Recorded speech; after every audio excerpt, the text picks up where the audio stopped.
What's good, YouTubers and YouTubettes? This is JB Sports, back again with another one. We got a world title fight going down Saturday night.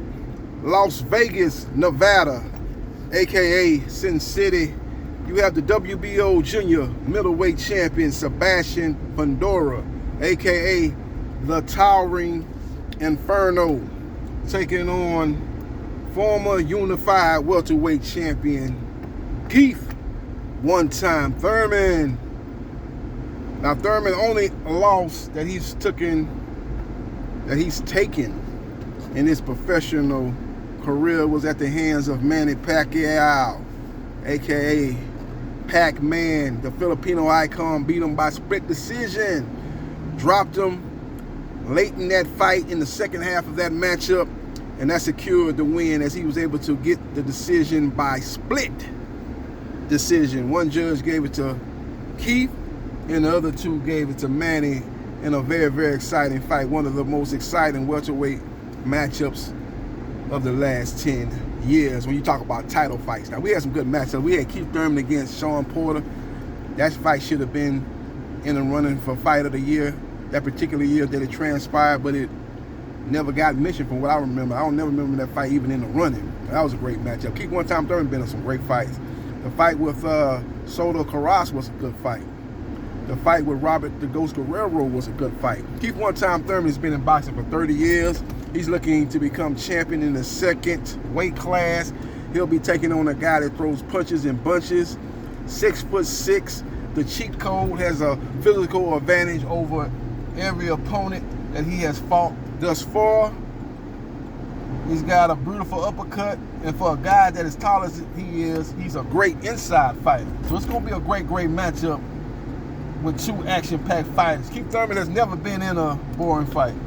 He's always in an exciting matchup, and him moving up from 147 to 154, I think was the best thing that he's done since he defeated Danny Garcia. Now he has power now. I think the last several fights that he fought at 147, he was not at his physical best. Not to say that he was weight trained, but I just think he stayed at the weight a little bit too long. I remember when he first came on the scene, he was fighting in a junior middleweight division. He was fighting at a catch weight, I think, of 152 when he made his debut on HBO.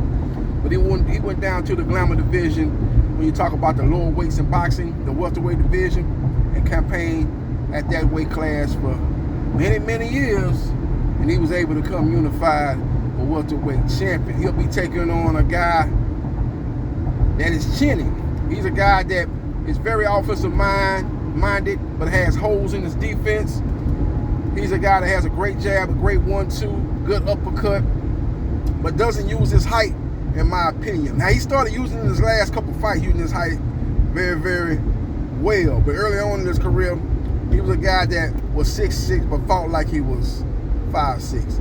He's starting to use his height well, and it's almost making him an unbeatable guy. Now, if you can't catch him with those overhand rights, those looping right hands that Tim Tszyu had success in their rematch, and the punch that Brian Mendoza ultimately knocked him out in, and it's going to be a long day at the office for Keith Thurman. I do think that Sebastian Fundura will make the adjustment to try to take away the right hand of Keith Thurman. That will set the stage for Keith Thurman to land the left hook to the body and the left hook to the head. And I think that's going to be the punch that's going to change the outcome of this fight. I do like Keith Thurman to stop Sebastian Fundura in the 9th round. I think he's going to be set traps for Sebastian Fundura. I think he's going to double up his jab to the body.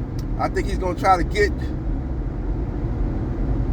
Sebastian Fundura to make mistakes, maybe go to the body early on, invest to the body in the first half of the fight, and then when he sets the stage for him to anticipate him going to the body once again, catch him with a left hook to the head. And I think that will be the punch that ultimately be the demise of Sebastian Fundura. I like Keith Thurman, who is an underdog going into this fight, to stop Sebastian Fundura in the 9th round to become the new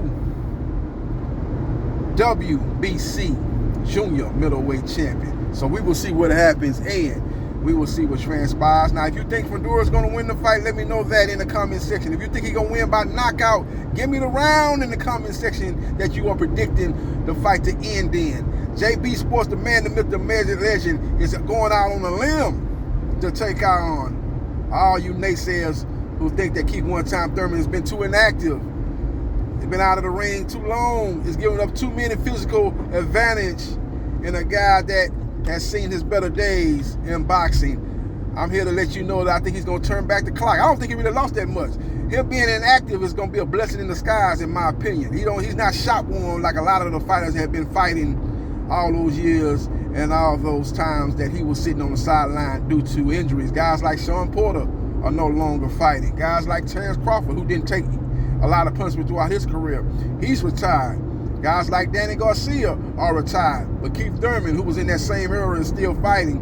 But when you look at total rounds of his professional career, he has not done the rounds that Shawn Porter has done, or Danny Garcia has done, or Terrence Crawford has done. So I think he's a little bit more fresher. I don't think he has quite the legs he had when he was younger, but I do think he has made up with that in experience and know-how, and he has a high boxing IQ, and I think that will be the difference in this fight. His boxing IQ going against Sebastian Fundura's boxing IQ, I think it's a mismatch. I think it's a David versus Goliath as far as size and mask. I think that's the big difference between those two combatants. So we will see what happens, and we will see what transpires. Great matchup featuring two guys that have produced exciting fights. We can go back and look at the Sebastian Fundura versus Erickson Lubin fight. That was a fight of the year candidate, in my opinion. I stated earlier,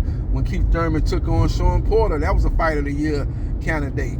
When Keith Thurman took on Soto Carras, that was a great fight, a very exciting fight. When he took on that Argentinian, I can't remember the guy's name, but he was a tough hombre. I think he got a draw with Tim Bradley. Can't remember his name right now. His name escapes me. That was an exciting fight. And when he took on the Filipino icon, Manny Pacquiao, that was an exciting fight. Sebastian Fundura took on a guy by the name of Sergio Mora. That was a great fight. My bad, Sergio Garcia, not the Italian snake, Sergio Mora, but Sergio Garcia. That was an exciting fight. When he took on Tim Tszyu, the first fight, that was an exciting fight.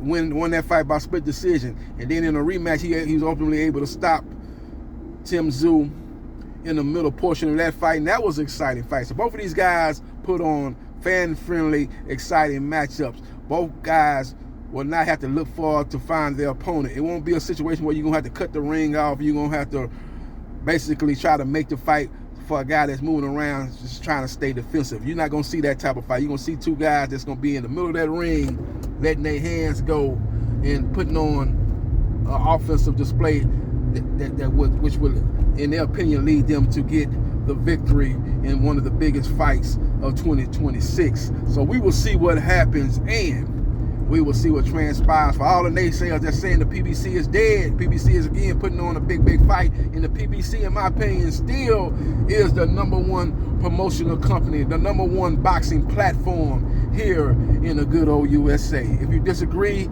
let me know that as well in the comment section, and I will respond in kind and let you know the many reasons why that PBC is still the best in the business when you talk about putting on big fights here in the US. Not the same as they were back 3 or 4 years ago, putting on the amount of events and have the amount of stable of fighters like they had back in the day, but they still, to this day, is still putting on the biggest events in comparison to other promotional companies here in the US, like Golden Boy, Top Rank, and MVP. So we will see what happens, and we will see what transpires. Follow me on Facebook, Gerard Briscoe. Follow me on TikTok at JB Sports New Media. Follow me on Twitch at Briscoe MA77071. Follow me on Instagram, JB Sports 9707. And follow me on my YouTube channels, that's singular, not plural, at JB Sports, the man, the myth, the legend, 9656, and at JB Sports, the man, the myth, the legend, 8,000. And if I forgot this, may follow me on Facebook, Gerard Briscoe, and like, share, and subscribe to JB Sports, the man, the myth, the legend, and I holla.